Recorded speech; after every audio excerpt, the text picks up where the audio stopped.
په پاکستان کې د افغانستان سفیر شکرالله عاطف چې په دې وروستیو کې یې له پاکستاني چارواکو سره پر ډیورند کرښه د اغزن تار پر غځولو او په پیښور کې د افغان مارکیټ د ملکیت پر سر اړیکې ترینګلې شوې وي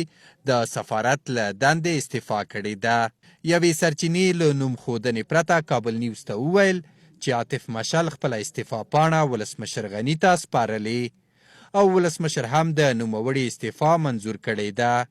عاطف مشل په استعفا پاڼه کې د خپل استعفا علت په بهر کې د خپلو لوړو زده کړو بشپړول ګڼلي، خو ویل کیږي په پیښور کې د افغان مارکیټ د ملکیت پر سر د راپورته شوي جنجال او پر ډیورند کرښه د پاکستان لخوا د اغزن تار غځولو په تړاو د مخالفو او پرلپسې ټویټونو له امله د نوموړي او پاکستاني چارواکو اړیکې ترینګلې شوې وي او د افغان حکومت په داخل کې هم ملاتړ نه کېده. مشل پر ډیورند کرښه د اغزن تار د غځېدو په غبرګون کې پر خپل فیسبوک پاڼه او ټویټر اکاونټ ولیکل چې دغه کرښه او موانع هیڅکله د دې جغرافیه واقعیت نشي بدلولی.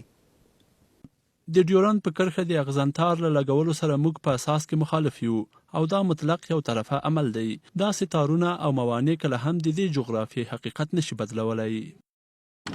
عاطف مشل له دغه څرګندونو وروسته د پاکستان د استخباراتو او پوځ مرکز ته وغوښتل شو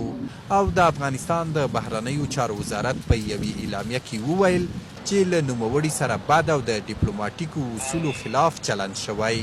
د پاکستان د بهرنیو چارو وزارت له سفیر سره بد چلند رد کړ، خو وروسته د دغه هیواد د استخباراتو رئیس جنرال فیض حمید کابل ته راغی او له افغان چارواکو سره په دوه اړخیزو مسایلو خبرې وکړې.